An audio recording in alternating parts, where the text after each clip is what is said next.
Magandang araw po, welcome po sa aking channel, Nov9 TV. Patalasasan po, meron po ba kayong mga properties na napapabayaan or non-performing assets? Plan nyo ibenta, pero wala kayong oras pagbenta nito. Kung ito'y pagkakatiwala nyo po sa amin, tawag lang po kayo sa aking numero, usap po tayo, gawan ko po ng video for free. Yes, libre po. Wala po kayong babayaran. Tutulungan pa namin kayong mabenta ang inyong property. Kami na po bala sa marketing, sa boosting,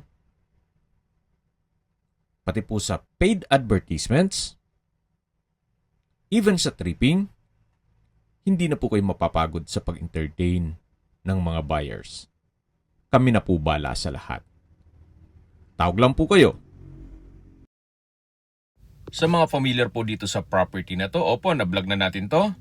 Repost ko lang po gawa ng nag-markdown price na po si owner sa 36 million pesos. Nandito po tayo ngayon sa Esplendido, Tagaytay kung saan meron po tayong bagong video presentation. Isang house and lot na may swimming pool. May lot area po ito na 303 square meters at may floor area na 500 square meters. May frontage na 15 meters more or less. At ang orientation po is facing east.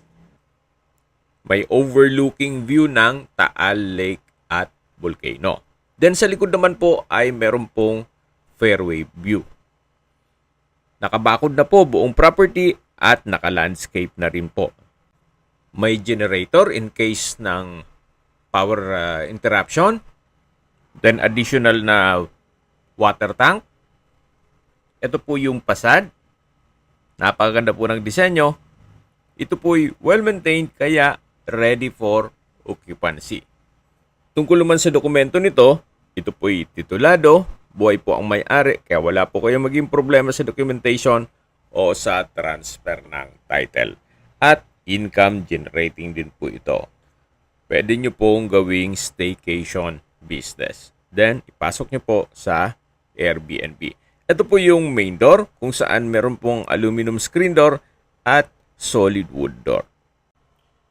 Dito po sa may hagdan ay meron pong abstract sculpture floor lamp. Then double high ceiling. Mula po dito sa living area, open concept lang po ito hanggang kitchen. Kaya maaliwalas po. Dito po ay may game table. 4-seater po yan. Ito po yung living area o salas. Lahat pong makikita nyong furnishings ay kasama po yan. Meron pong chandelier, naka-ceiling cove design, at may pin lamps. Meron din pong customized glass windows sa likod nito.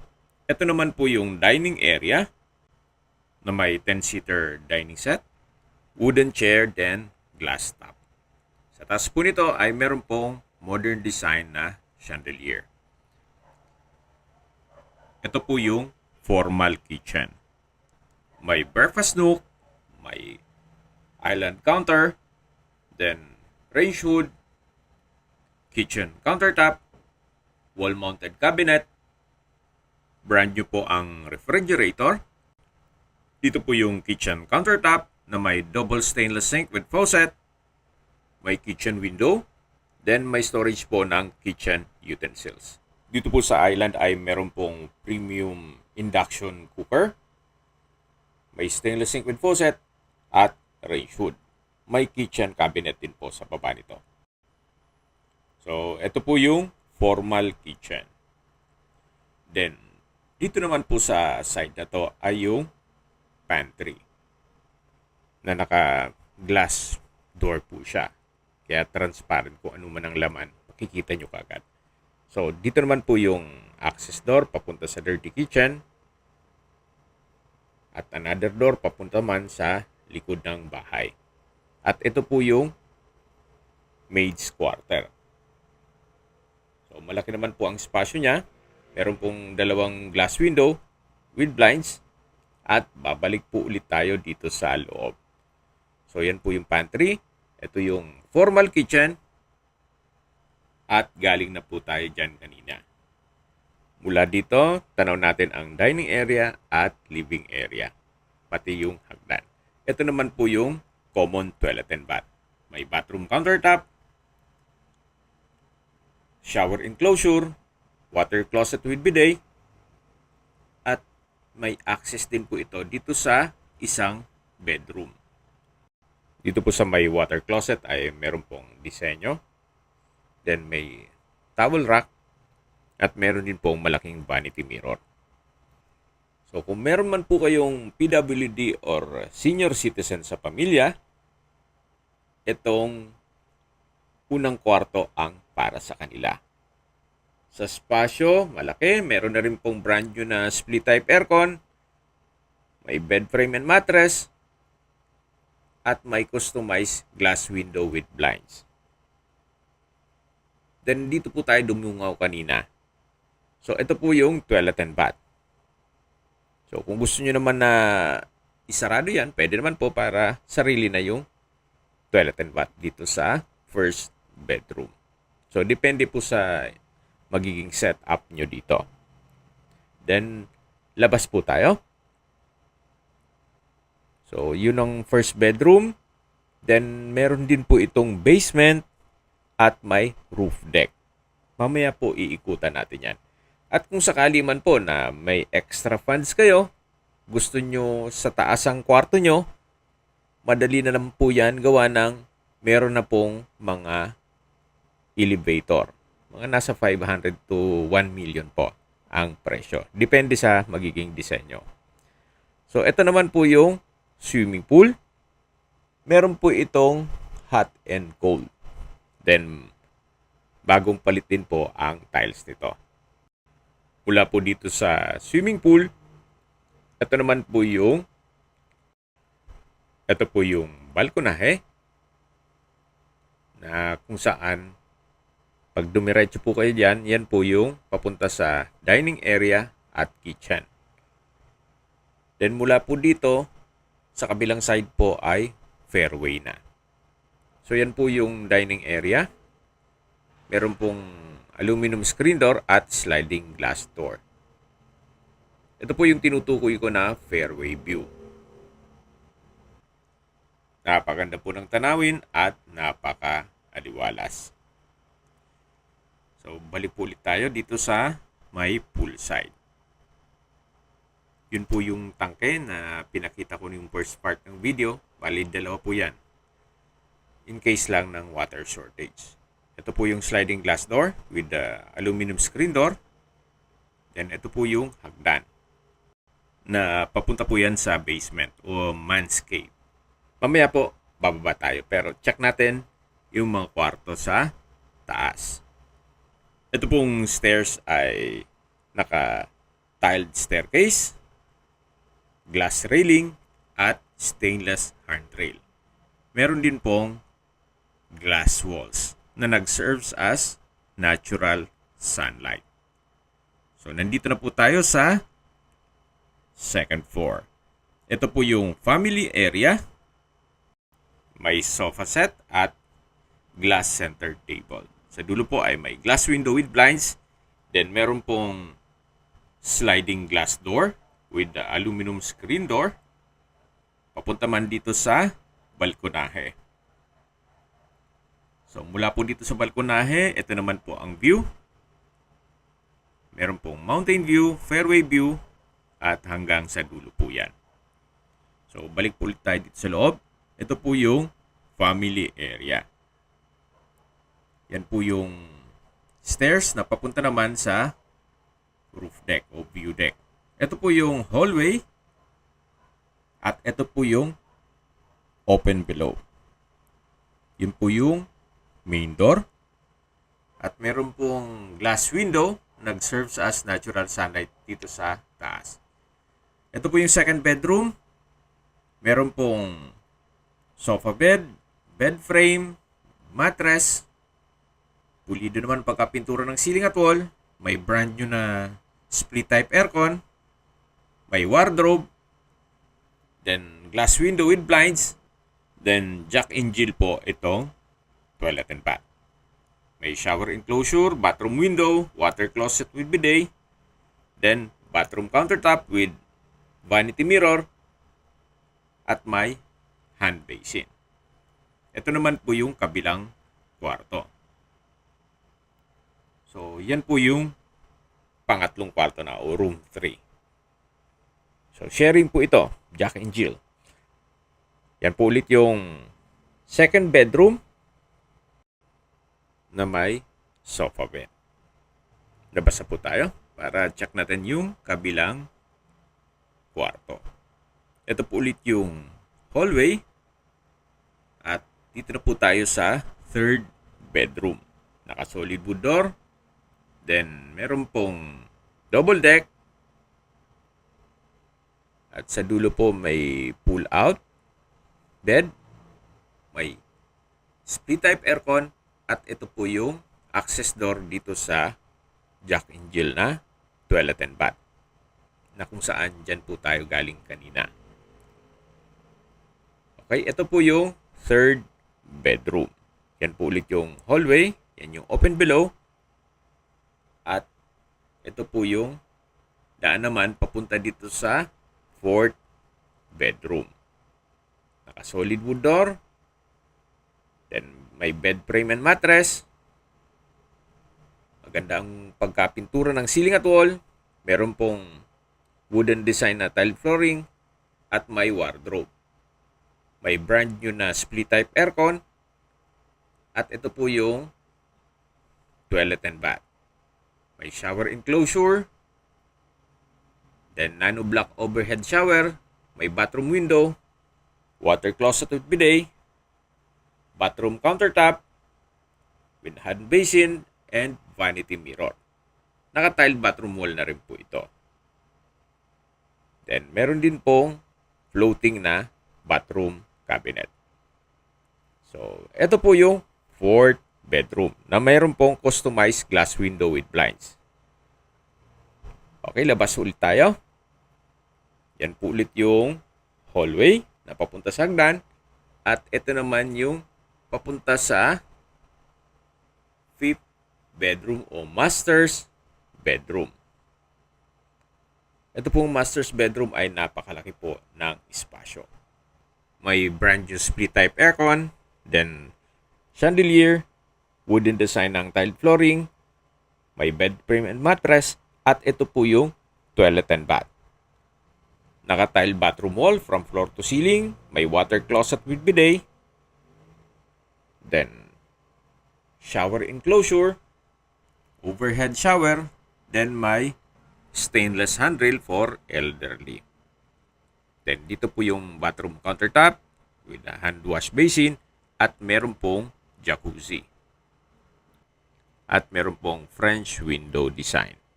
So yan po yung toilet and bath dito sa master's bedroom. Balik po ulit tayo dito sa loob. May wardrobe. Meron po ditong aluminum screen door na access door po ito dito sa may balkonahe. May two-seater na coffee table made of rattan. Napakaganda po, napakaaliwalas ng fairway view at mountain view. Very relaxing. So, yan po yung likod ng bahay. At yan po yung glass window. So, balik po ulit tayo dito sa loob. Tunghayin nyo po ulit itong master's bedroom. Meron pa pong isang access door na naka-aluminum screen door. Dito naman po ay sa gilid ng bahay na may balkonahe na may stairs in case ng emergency papunta sa baba.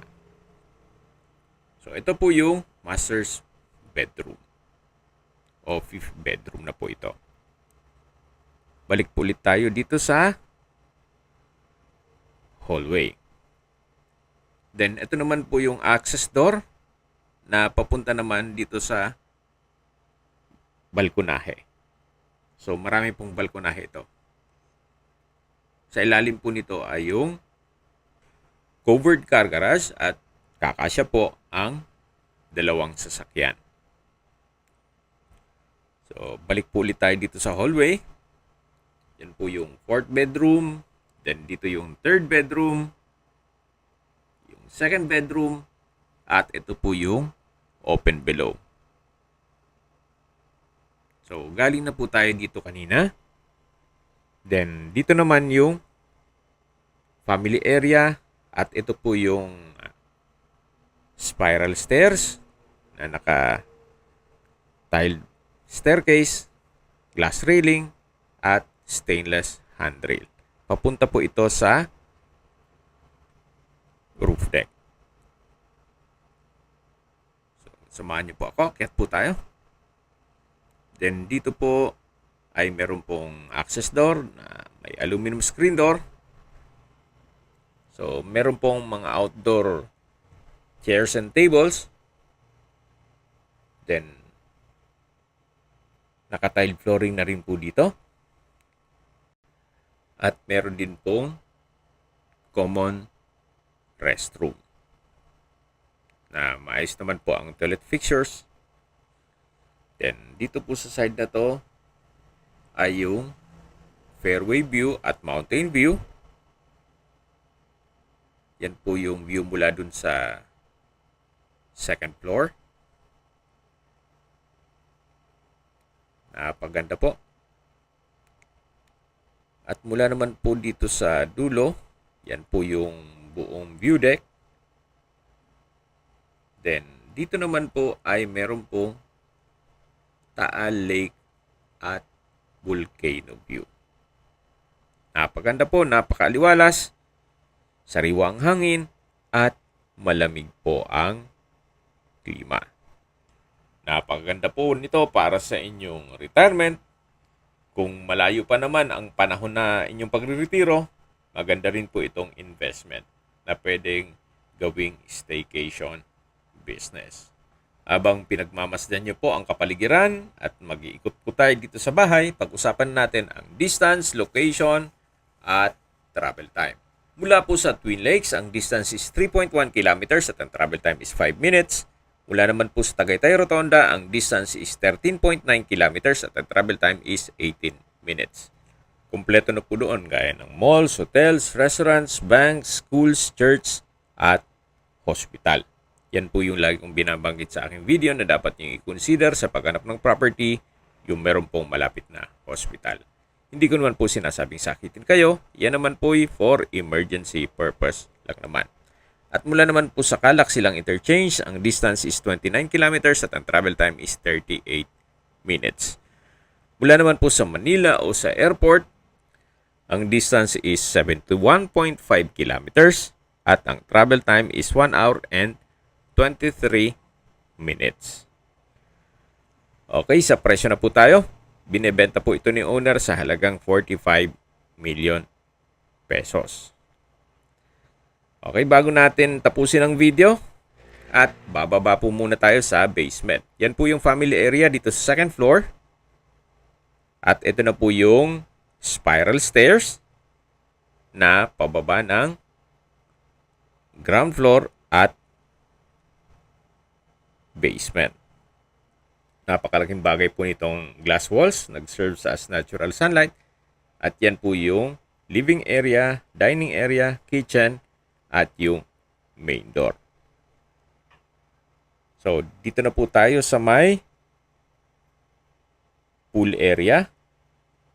Yan po yung access door papunta sa swimming pool. At ito na po yung spiral stairs papunta sa man cave or basement. Ito pong hagdan ay naka-tiled staircase na rin siya. Then naka-stainless handrail. So malaki naman po ang espasyo dito. Meron pong metal rack. Then common toilet and bath. At maayos naman ang toilet fixtures. Naka-tile bathroom wall. Ito po yung first bedroom na may split type aircon. Napakalaki po ng espasyo. Ito naman po yung entertainment area. May billiard table, brand new aircon. Then meron din pong music room at game room. May bar din po siya. At dito naman yung access door na papunta po ito sa may garahe. So yan po, lahat pong espasyo ay nagamit po nila. Wala pong nasayang. So nasa inyo na po kung anong assessment nyo dito sa property. Kung may mga katanungan po kayo, tawag lang po kayo sa aking numero. At sa mga kababayan naman natin nasa ibang bansa, meron po akong Telegram. Sa mga iPhone user naman, may iMessage. Meron din pong Imo, Skype, Viber at WhatsApp. Same number lang po, 0917-316-3399. Sa mga nagtatanong naman po ng aming Facebook, meron po aming Facebook page na Nov9TV at Facebook Real Video. Meron din pong TikTok at Instagram. May ibang YouTube channel po kami, the Nov9TV channel, Nov9TV Listings, Nov9TV On The Spot, Nov9TV Updates, at Nov9TV House Rental. Sana po naibigyan nyo ang video presentation. Paki-like and subscribe na lang po sa aking channel para ma-update din po kayo sa aking future listings. Kung sakali po hanap nyo yung mas malaking sukat ng lupa, meron din po kami ibang listings na pwede nyong pagpilian. Huwag po kayong mag-atubiling tumawag sa amin. Then, let us know your budget para malaman namin kung anong property pwede naming ilog sa inyo. Sa lahat pong viewers, subscriber at nagtiwala po sa amin, salamat po sa suporta. Ingat po kayo lagi at yung pamilya.